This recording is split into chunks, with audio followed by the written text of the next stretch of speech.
Boa noite, meus amados irmãos. Muito bom podermos estar aqui no meio da semana para louvar a Deus, ter comunhão com o seu povo e poder meditar em sua palavra e ouvir a voz de Deus falar ao nosso coração. É isso que vai nos fortalecendo, nos fazendo prosseguir na caminhada enquanto aguardamos o retorno do Senhor. Então vamos fazer uma oração mais uma vez, para a gente despedir as crianças então para a sala. Deus nos abençoa nessa noite com a Tua palavra. Fala ao nosso coração, Deus. Teu povo está reunido aqui na expectativa de ouvir o Senhor falar. Que eu não seja um empecilho para aquilo que o Senhor tenha a ensinar ao Teu povo. Teu Santo Espírito possa aplicar a Tua palavra, Deus, em nossos corações, para sairmos aqui fortalecidos pelo poder da Tua palavra. Confiamos inteiramente no Senhor, na sua graça, e é nos méritos do nosso Senhor e Salvador Jesus Cristo que nós te oramos. Amém.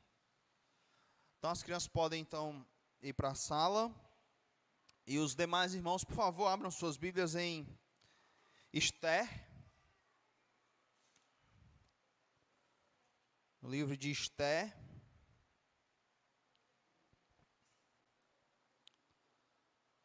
Capítulo 1.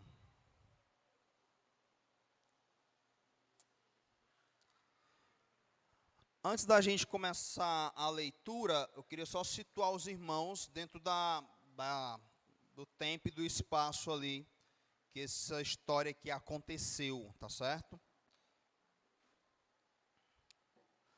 Então, em 605, o povo de Israel foi levado como escravos para a Babilônia.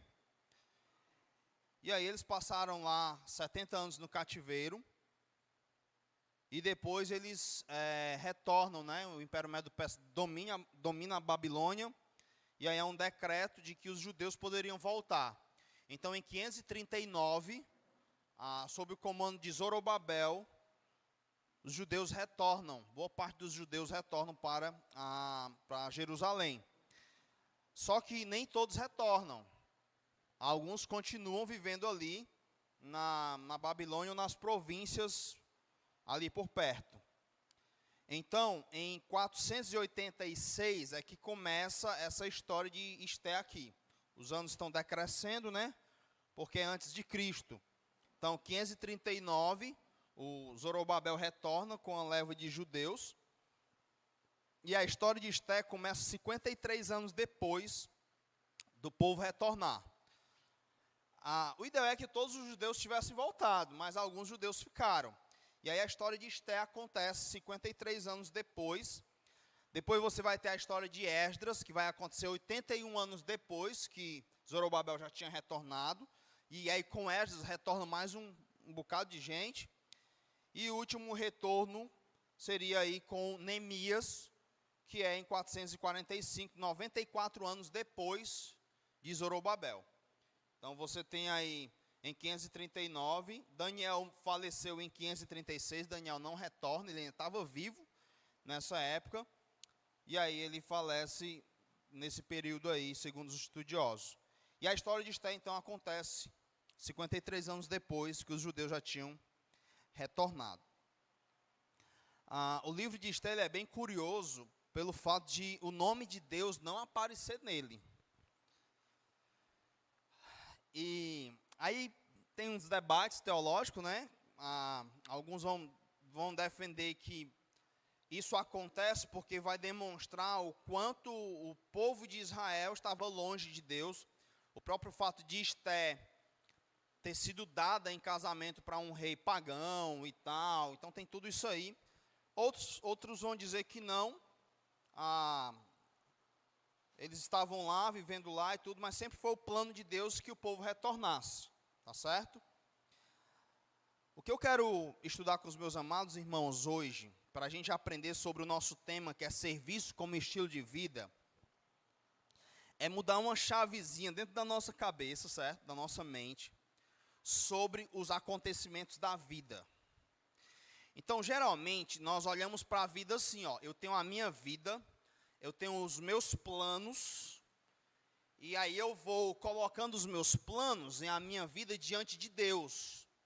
não há nenhum erro nisso.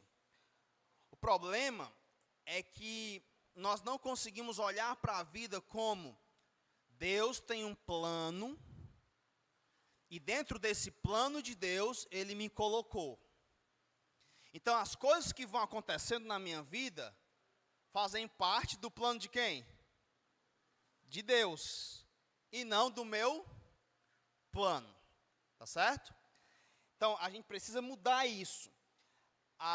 E aí nós vamos viver como servos da seguinte forma. Tudo que vai acontecendo na nossa vida, a gente vai pensar o quê? Deus está fazendo algo, e Ele me colocou aqui. E nós vamos ver tentando descobrir com qual propósito Deus me colocou naquele lugar, ou me tirou daquele lugar. Deus está fazendo ou deixando de fazer algo. Porque o plano é de Deus, e Ele me incluiu no plano dEle. Porque geralmente nós temos o nosso plano, e queremos que Deus abençoe o nosso plano, a nossa trajetória.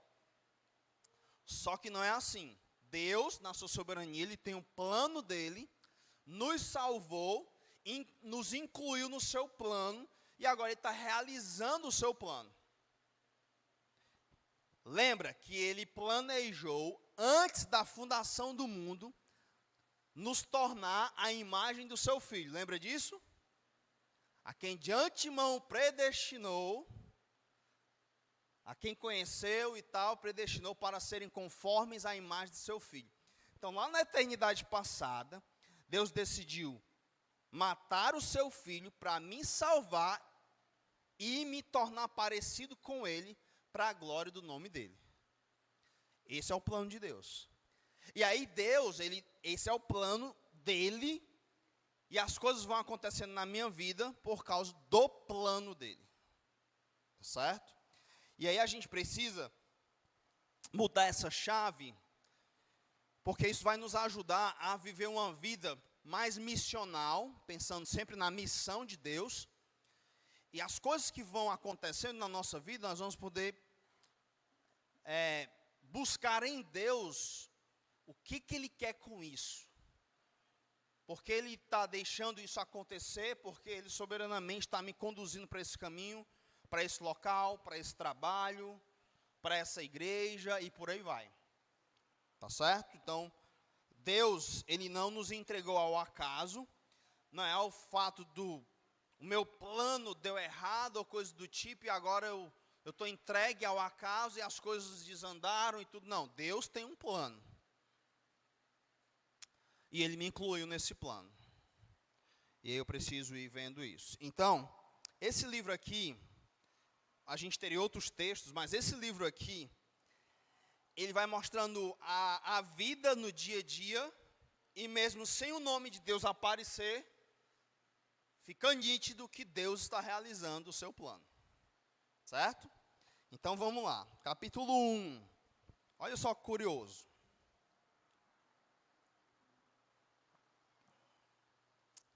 Capítulo 1, verso 7, diz assim, ó. 7 a 12. Dava-se-lhes, Esther, capítulo 1.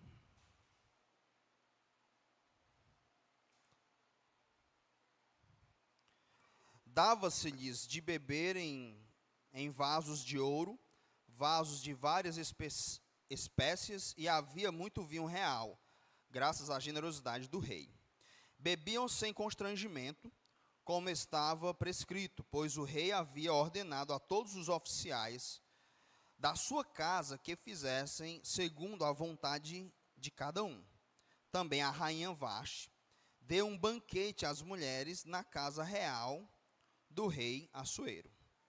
Então, o que está acontecendo aqui? O rei decidiu fazer um grande banquete para mostrar a grandeza do seu reino e tal, e aí convidou muita gente para fazer essa festa. Verso 10. Ao 7º dia, estando já o coração do rei alegre do vinho, mandou a Meumã, Bizta, Arbona, Bigtá, Abagta, Zetá e Carcas, os 7 eunucos que serviam na presença do rei Assuero. Que introduzisse à presença do rei a rainha Vaste, com a coroa real, para mostrar aos povos e aos príncipes a formosura dela, pois era em extremo formosa. Verso 12. Porém, a rainha Vaste recusou vir por intermédio dos eunucos, segundo a palavra do rei. Pelo que o rei muito se enfureceu e se inflamou de ira. O texto está narrando um acontecimento entre os pagãos, certo? Esse texto aqui, na teologia, a gente vai chamar isso de background. Não é o ponto do texto.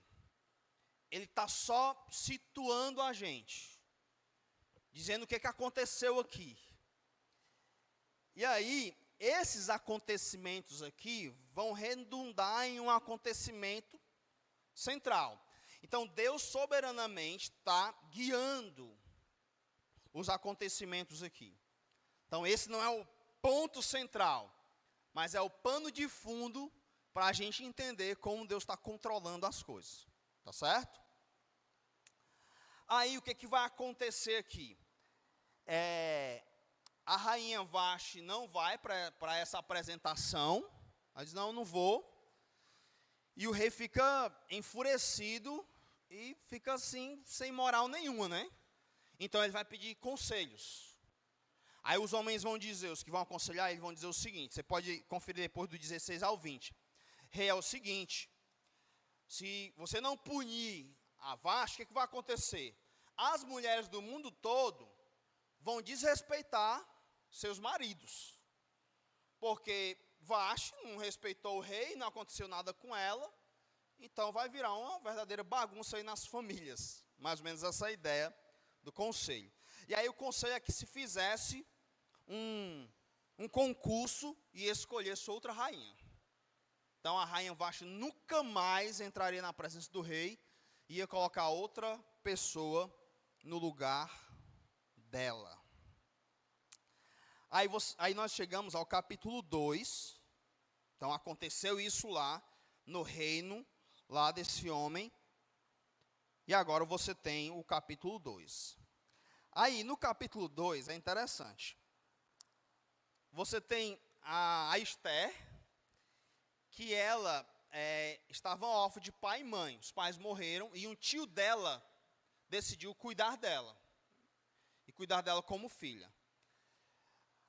Esse tio não era qualquer pessoa. Esse tio, ele era um descendente dos benjamitas, e ele era odiado por um camarada que trabalhava no palácio.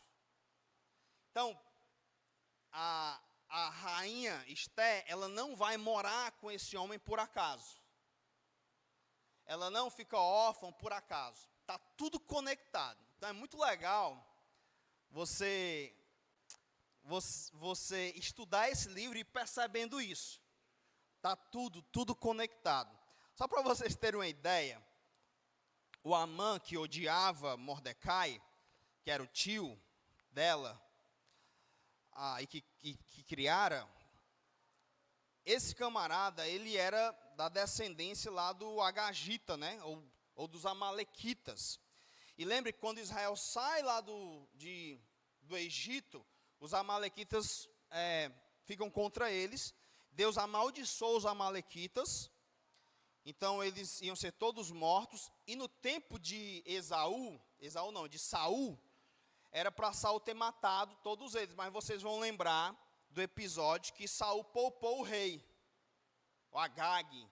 Ele poupa e aí Samuel chega e mata ele, porque era para ter matado. Pois bem, esse Agag aqui, que foi morto por Samuel, ele é da família do Amã. Então era tipo assim, Amã tinha ódio dos judeus. E Amã, então, ele cria um plano para matar todos os judeus. Porque ele tinha ódio dos judeus por conta disso aqui, dessa maldição. E aí o Mordecai sabia disso também, e não se cheirava lá com Amã, não se prostrava diante dele, e por aí vai. Então você vai percebendo que está tudo conectado. Aí vai ter um concurso para escolherem uma rainha. E aí a Esther era muito bonita, tá certo? Ela era, o verso 7 do capítulo 2, diz que ela era jovem, bela, de boa aparência e formosura. Era jovem, bela, de boa aparência e formosura. Então, às vezes, você nasce bonito e nem imagina qual o plano, né? Hein, Alan? Você pensa que você é bonito só para ser bonito. Até a sua beleza tem um propósito, né? No caso de Esther aqui tinha. Ou a sua não beleza. Mas o fato é que ela sai na frente aí desse concurso. Agora, por que tem essas informações? O autor, ele quer mostrar que em toda essa narrativa tem um plano maior. E está indo para esse caminho. Então, ela vai ser a moça escolhida, tá? Para ser a rainha. Aí você pensa, nossa, que incrível, agora ela é rainha. Então pensa no plano dela agora. Nossa, sou rainha agora, tá tudo bem, tá maravilhoso. E será que foi só para isso? Entende? Às vezes nós não pensamos nisso. Quando ela se inscreve no concurso, era o sonho dela passar no concurso. Mas será que ela pensava assim? Eu vou passar e vou pedir a Deus para passar nesse concurso. Certamente Deus tem um plano para mim lá. Ou, ao passar no concurso, ela chega, o que será que Deus quer de mim, por Ele ter me feito passar? Às vezes a gente pensa que, passei no concurso, vamos pensar aqui nos nossos dias, né? Quero muito passar no concurso, ter estabilidade financeira e tal. E aí você ora, pede a Deus, aí você passa no concurso. Aí depois você pensa, agora eu tenho estabilidade. Será que Deus fez você passar só para isso? Né? Só para te dar estabilidade financeira? É muito pouco. É muito pequeno isso. Então Deus me colocou lá, e o livro de Esther vai nos mostrar isso. Como Deus está dirigindo as coisas, os eventos. Olha só o verso 21 agora, para você ver outro evento aqui, ó. Naqueles dias, capítulo 2, verso 21. Estando Mordecai sentado à porta do rei, 2 eunucos do rei, dos guardas da porta, Bigtã e Teres, sobremodo se indignaram e tramaram atentar contra o rei Assuero. Veio isso ao conhecimento de Mordecai, que o levou a rainha Esther. Que o revelou a rainha Esther, e Esther o disse ao rei, em nome de Mordecai. Investigou-se o caso, e era fato. E ambos foram pendurados numa forca. Isso foi escrito no livro das crônicas perante o rei. O autor narra esse evento aqui, certo? Então, Mordecai fica sabendo, conta para Esther que estavam tramando matar o rei, e isso é registrado. Só para os irmãos terem uma ideia, como é que as histórias acontecem, como Deus dirige a história, o Amã tem um plano para matar Mordecai, e ele manda fazer uma forca para Mordecai, certo? Ele queria matar Mordecai em frente de todo mundo, e aí no dia que ele vai dormir, e tal, fez a forca, vou dormir amanhã bem cedinho, eu falo com o rei. Nessa noite o rei não dormiu. Faltou o sono do rei. Amã está dormindo, a forca está pronta para enforcar Mordecai. Está tudo certo. Amanhã de manhã eu falo com o rei, pronto, eu penduro ele lá, está resolvido meu problema, esse cara nunca vai mais perturbar. Nessa bendita noite, o rei perde o sono. Aí, quando o rei está com sono, ele diz, traz aí os livros das histórias do rei para eu ler. Lê umas histórias para mim aí. Adivinha que história, qual página cai a leitura do rei? Caiu na página em que Mordecai tinha avisado de uma trama lá para matar o rei. Isso é coincidência? O que vocês acham? Aí o rei vai e diz assim, fizeram alguma coisa para esse homem? Para esse Mordecai? Honraram esse homem? Não, não honraram. Não fizeram nada. E aí quando Amã chega cedinho para falar com o rei, para matar Mordecai, o rei perguntou, Amã, o que se deve fazer a um homem a quem um rei quer honrar? Aí ele pensou logo que era ele, né? O senhor deve pegar as vestes reais, pegar o cavalo do rei, montar esse homem, pegar alguém importante para levar esse cavalo e apregoar na cidade, assim faz o rei aos homens que ele quer honrar. O rei, pois, ótimo, faça isso com Mordecai. E você leva o cavalo. E aí Amã vai levando o cavalo e o Mordecai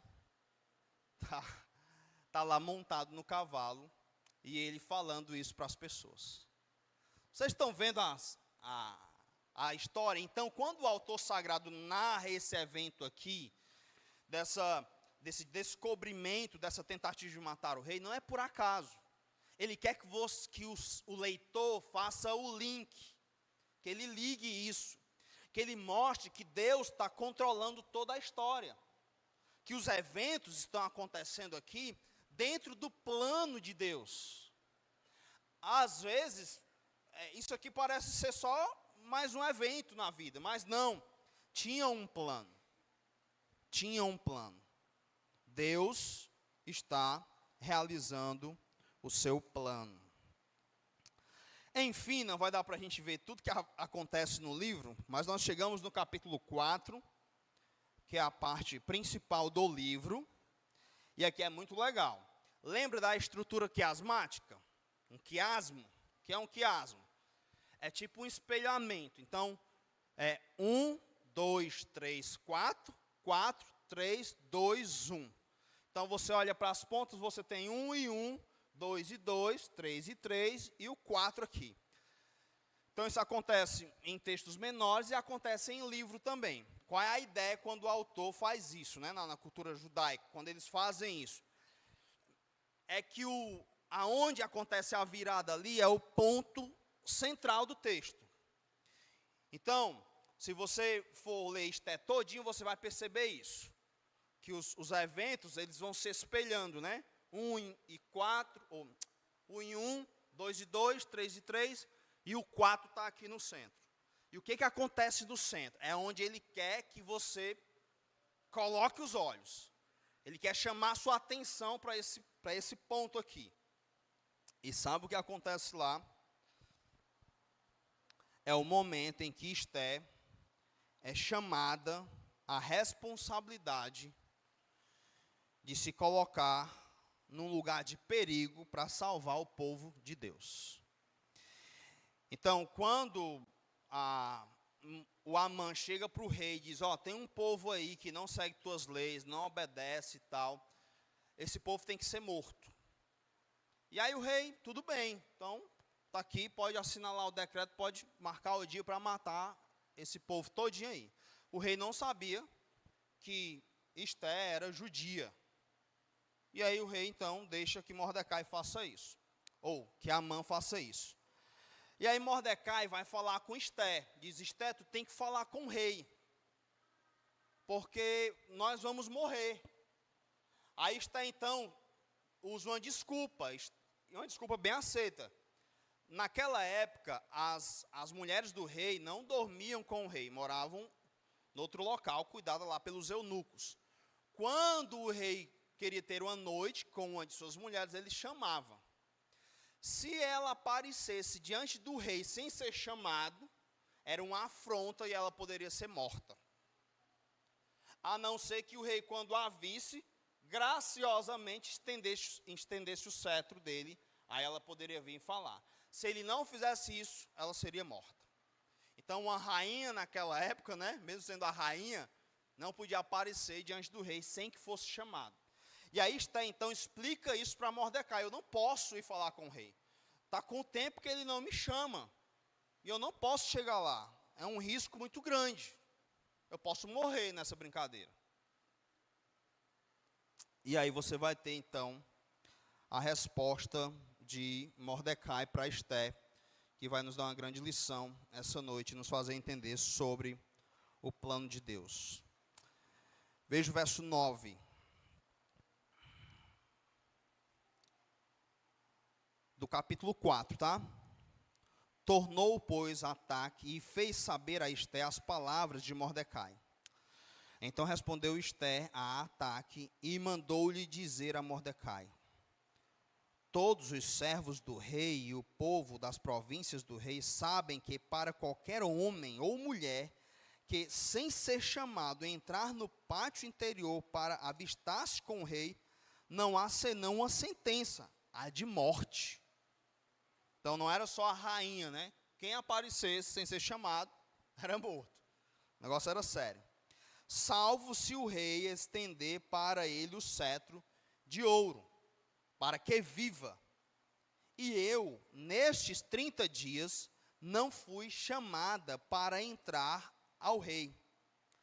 Fizeram saber a Mordecai as palavras de Esté. Essa foi a desculpa de Esté. Então lhe disse Mordecai que respondessem a Esté: não imagines que, por estares na casa do rei, só tu escaparás entre todos os judeus. Porque se de todo te calares agora, de outra parte se levantará para os judeus socorro e livramento. Mas tu e a casa de teu pai perecereis. Escuta isso. E quem sabe se para conjuntura como esta é que fostes elevada a rainha. E aqui é o ponto central do livro de Esté. Mordecai diz para ela: quem sabe se não foi exatamente para esse momento que você foi elevada rainha. Então, o plano de Deus para salvar o seu povo, desde lá do início, da festa pagã, está traçado. A rainha Vaste fez o que fez, os conselheiros mandam fazer uma eleição de uma nova rainha. Esté nasce bela e maravilhosa para ser a rainha para esse momento aqui. E aí, quando chega nesse momento, o propósito de Deus para a vida de Esté, ela nasce, Deus conduz ela para esse evento, dentro do seu plano de salvar o seu povo. Nesse momento em que o conforto e a própria vida dela está em jogo, é difícil aceitar o plano de Deus, quando isso pode ser um momento em que vai prejudicar você. Então, a gente gosta, né, dessa ideia. Aconteceu isso aqui porque Deus tem um propósito na minha vida. Deus tem um plano na minha vida. Só que quando esse plano de Deus na minha vida não é o meu plano, não é o que eu almejo, o que eu sonho, é difícil de aceitar. Quando o propósito de Deus é como foi na vida de José, torná-lo um escravo vendido pelos próprios irmãos, depois um prisioneiro caluniado, e só então o governador do Egito, para quê? Para salvar o povo de Deus, para servir o povo de Deus, chegou naquela posição, para servir ao povo de Deus. É difícil olhar para esse plano de Deus e querer fazer parte dele. Por isso, essa chave que é na nossa mente, ela funciona assim, ó. Eu tenho um sonho, um propósito e quero que Deus abençoe. E quando esse meu propósito, esse meu plano, entra em choque com o plano de Deus, me coloca numa situação de perder algo à minha própria vida, eu entro em desespero. Eu procuro desculpas para dar para Deus. Eu nunca penso, Deus me deu o que deu exatamente para isso. Deus me colocou onde colocou exatamente para isso. Nós amamos aquele plano ali, se ele é confortável, queremos segurar, se ele nos trouxe conforto, e por nada nós queremos soltar. E Mordecai deixa claro para Esther: ô Esther, será que não foi exatamente para isso que Deus te colocou aí? E quando você lê o livro todo, você vai concordar que foi. Então não era porque Deus só queria dar conforto a Esther, queria realizar o sonho de criança de Esther, queria que Esther fosse uma mulher poderosa e tal. Não, Deus tem um plano que vai abençoar o seu povo e glorificar o seu nome, ao ele ser revelado dentro desse plano. E nós precisamos olhar para a vida dessa forma, meus amados irmãos. O que Deus está fazendo. Porque às vezes nós vamos vivendo, parece que Deus não está fazendo nada. Não temos nem experiências com Deus. Não vivemos em santidade, dia a dia, olhando para os eventos da vida, conseguindo ver a boa mão de Deus, atuando e trabalhando em nós e por meio de nós. Ora, Efésios 4 vai dizer que Deus está em todo e age por meio de todos. Aí eu te pergunto, você consegue perceber isso no dia a dia? Às vezes nós não percebemos porque estamos olhando só para o nosso umbigo, pensando só nas nossas coisas, no que é nosso. Quem de nós iria arriscar agora a vida para tentar falar com o rei para salvar o povo de Deus? Essa é a minha posição. Eu conquistei isso e agora eu posso perder não somente a posição, mas a própria vida. Mordecai, eu não quero arriscar.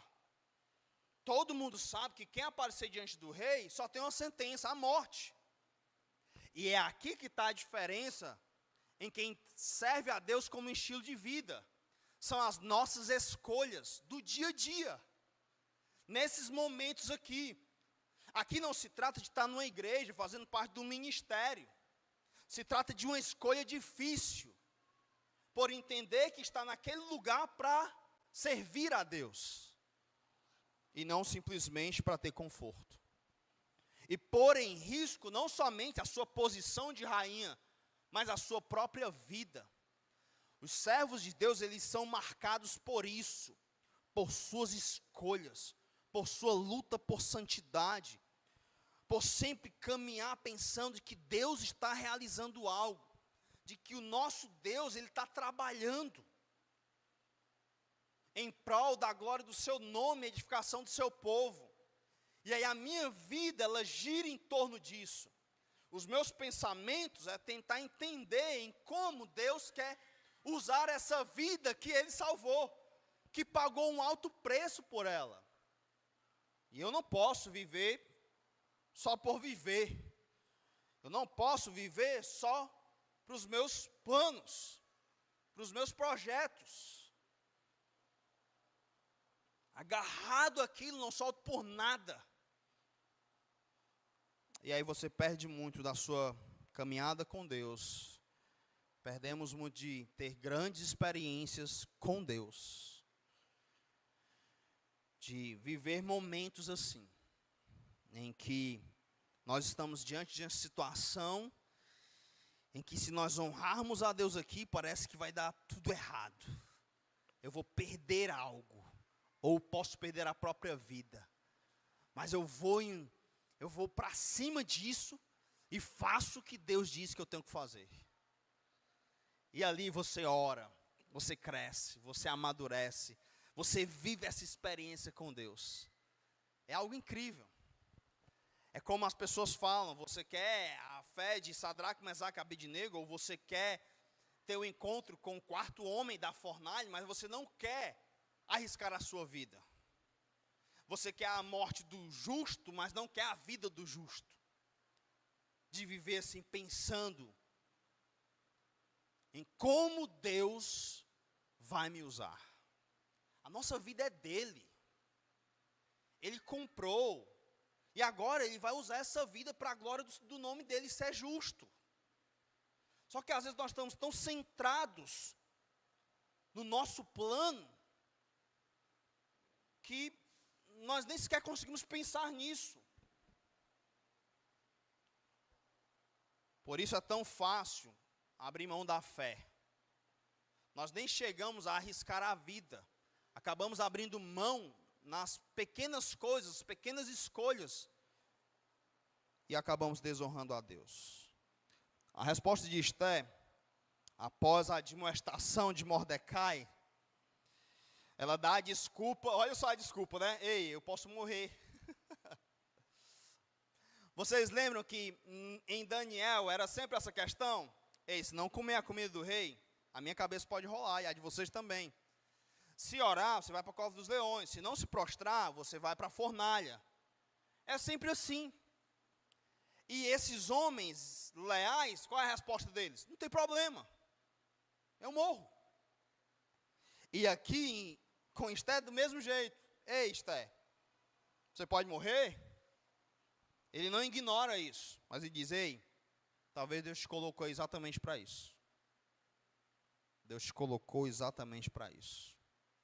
Vocês acham que Deus pode me levar para Deus pode colocar uma enfermidade em mim para eu ir para um hospital e para ele realizar algo lá? O que vocês acham? Pode? Pode.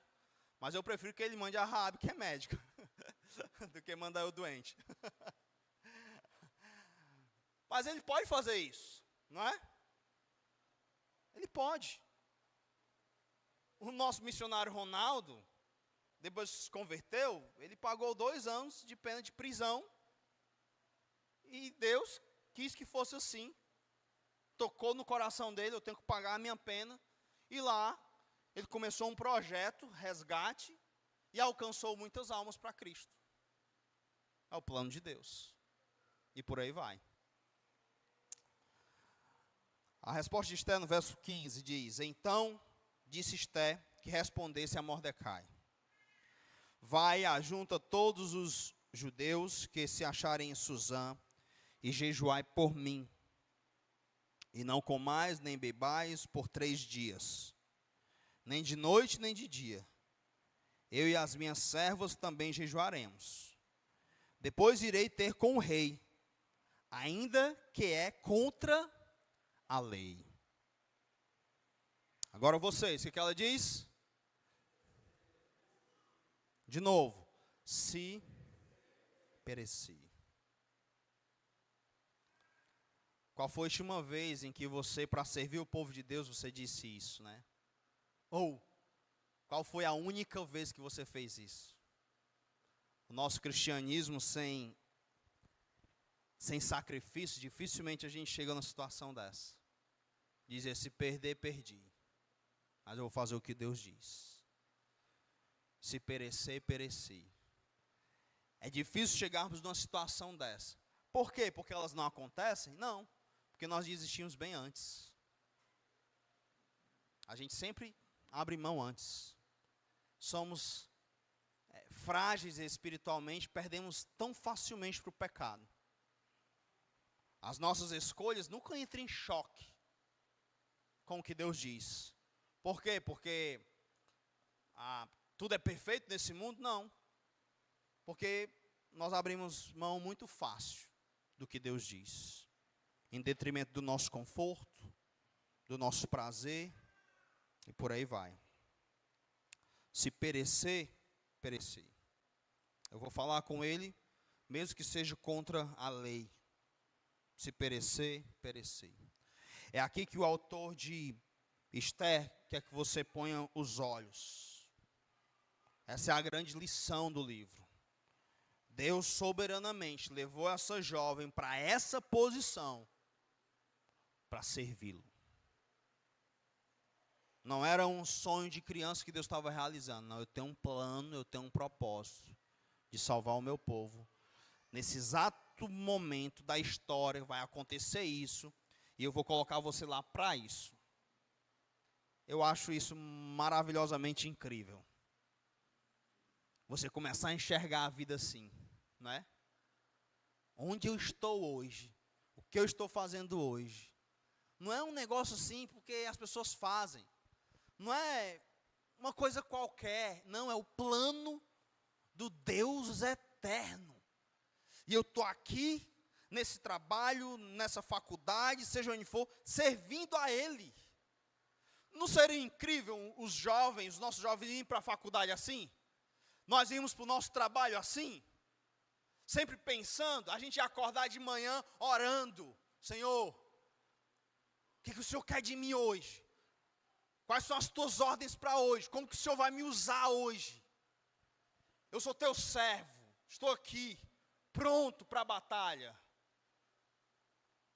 Tudo mudaria, meus irmãos. Na academia, onde quer que estivéssemos. Tudo faria mais sentido. Andaríamos com mais comunhão com Deus. Em alguns momentos teríamos o privilégio de dizer, Senhor, está aqui o teu servo. Se perecer, pereci. O Senhor viu a situação que foi colocada diante de mim. Mas eu vou te honrar e vou te obedecer. Se perecer, pereci. Fui chamado para isso. As palavras de Esther me fazem lembrar das palavras do nosso Salvador. Lá em João 12, 27, eu me emociono muito com esse texto. Jesus diz assim: agora está angustiada a minha alma. Essa palavra angústia é uma palavra muito pesada, é o terror que tomou conta da alma dele. De enfrentar a ira de Deus, ou de beber o cálice da ira de Deus. Agora está angustiada a minha alma. E que direi eu? Lembra que essa angústia, ela é tão terrível que ele chega a suar gotas de sangue. Que direi eu? Pai, salva-me desta hora? Mas precisamente para esse propósito, vim para esta hora. Aleluia. Jesus angustiado, a sua alma aterrorizada. Não, ele não enfrentara um rei. Não era só a morte física.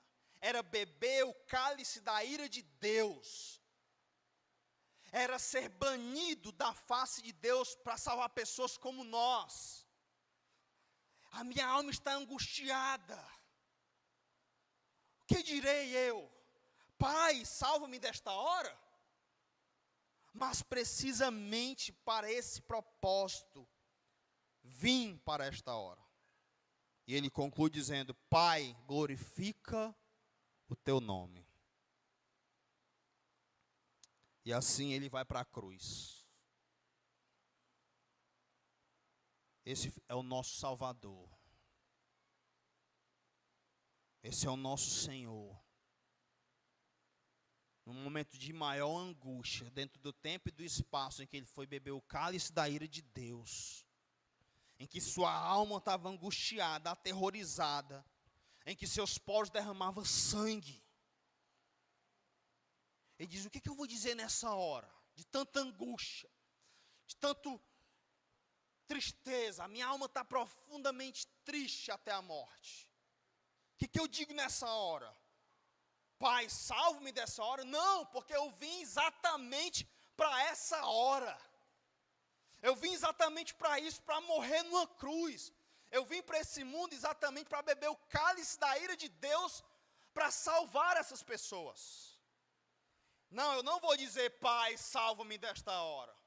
Eu vou dizer, Pai, glorifica o teu nome, enquanto salva pecadores, enquanto eu morro.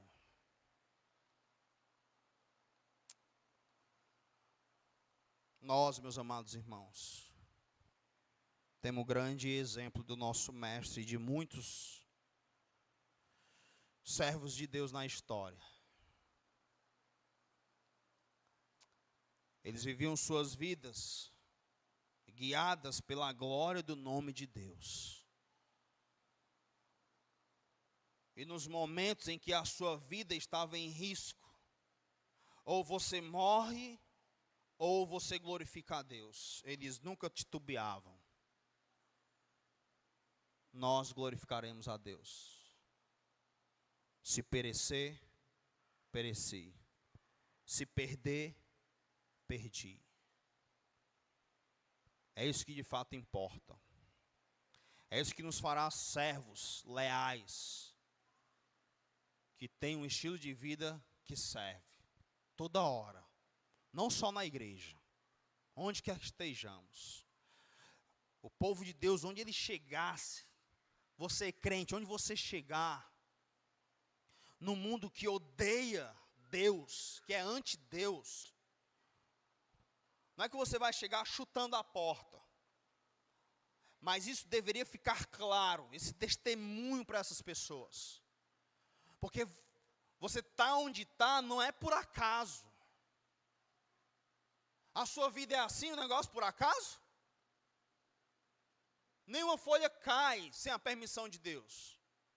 Então, onde você está hoje não é por acaso. Deus te colocou onde te colocou, não é por acaso. Deus tem um plano. Não, Ele não é um Deus desorganizado, Ele planejou isso na eternidade. Cada um de nós, Ele nos salva, nos transforma e quer nos usar para a sua glória. E Ele vai nos guiando para isso. E eu não posso olhar para essa vida e achar que Deus é o meu servo, que abençoa os meus projetos. Não.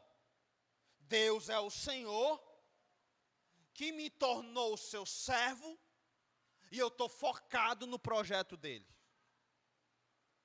Que é uma grande bênção para mim. E que se for preciso eu morrer em prol do projeto dele, morrerei. Se perecer, pereci. Mas o que nós não podemos é continuar vivendo dessa forma. O pecado nos dominando tão facilmente. A gente só vive para nós mesmos, só pensando no nosso umbigo. A obra de Deus, o que Deus está realizando, é um distanciamento muito grande do povo de Deus. Parece que você não consegue perceber a presença de Deus para usar você. É uma vida muito inútil. Nós não podemos viver assim. Pensa aí comigo. O que você tem feito? Amanhã é quinta. Você vai pensar assim, hoje, o que eu vou fazer para servir a Deus? O que eu estou fazendo por Deus? A galeria da fé, pela fé fulano fez isso, pela fé ciclano fez isso, pela fé eles fizeram isso. E nós temos feito o que pela fé? Por causa da nossa fé, por causa do nosso Senhor. Cristo veio a esse mundo somente para esta hora. Os 33 anos que ele passou aqui, foi para esta hora, para nos salvar. E aí eu falo com dor no coração, pensando na minha vida. É muito injusto eu viver para mim mesmo, não é não? Porque o meu Cristo, aquele que não precisava de mim, ele viveu seus 33 anos focado no projeto de glorificar a Deus, e o maior beneficiado somos nós. De termos nossos pecados perdoados, nossa dívida cancelada, de não irmos perecer eternamente no inferno, de podermos viver na esperança de que um dia Ele vai nos tirar daqui. Esses dias eu vi um estudo sobre a volta de Cristo. O cara defende lá umas ideias. Eu sei que ele disse que Jesus vai voltar ou dia 23 ou dia 24 desse mês.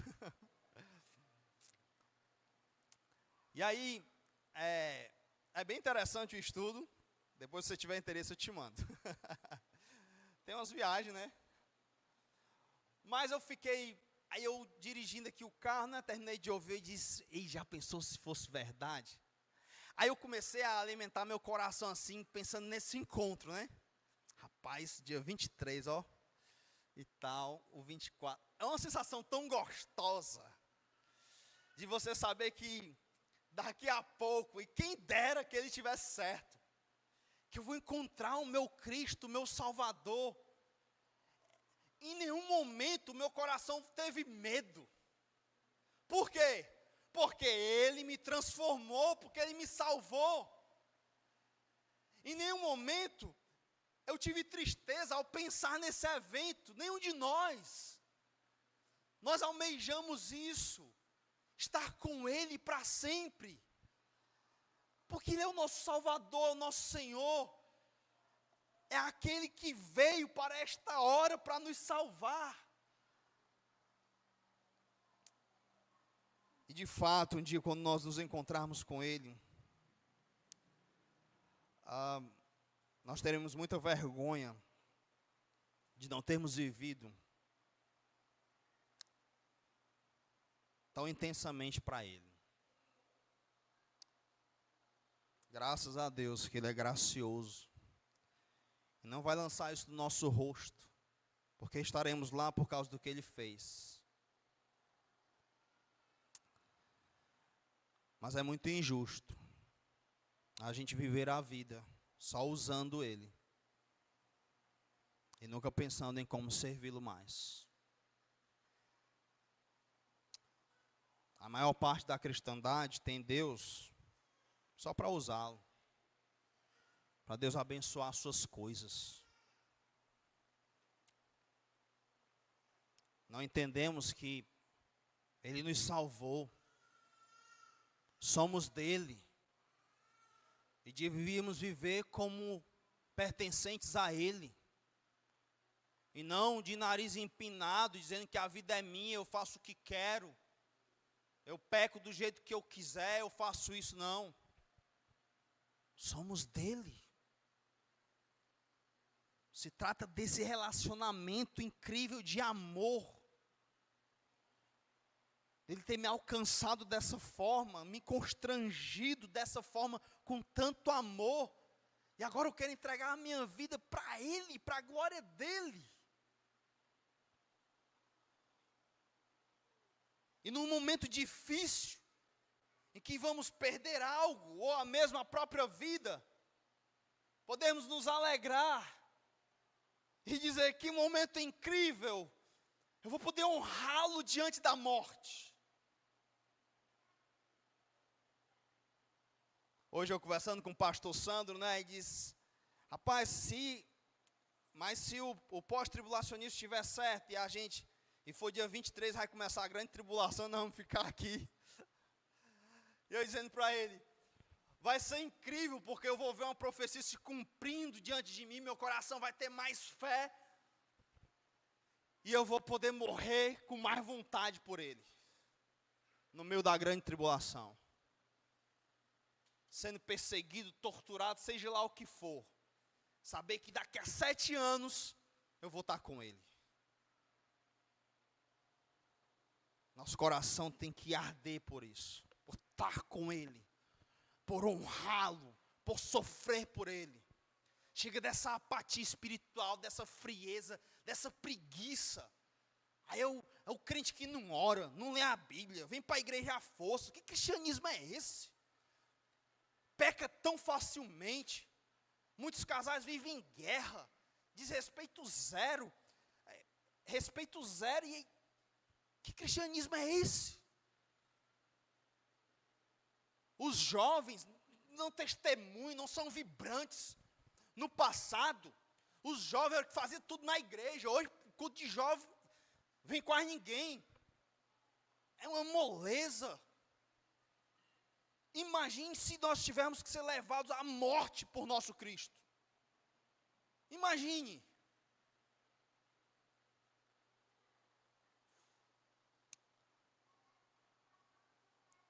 Que o Senhor nos dê a honra, meus amados irmãos, de ter essa fé e olhar para qualquer situação da vida, dizer: eu estou aqui para servir a Deus, se perecer, perecer. Amém? Vamos orar. Senhor, Ó Deus, nos ajuda, Pai. Coloca fé no nosso coração.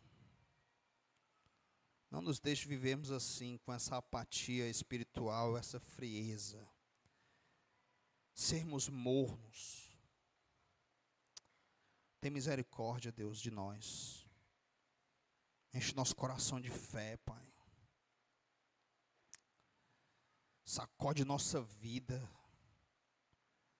Assim como o Senhor sacudiu a vida de Esté, que estava lá no conforto da realeza, tranquila.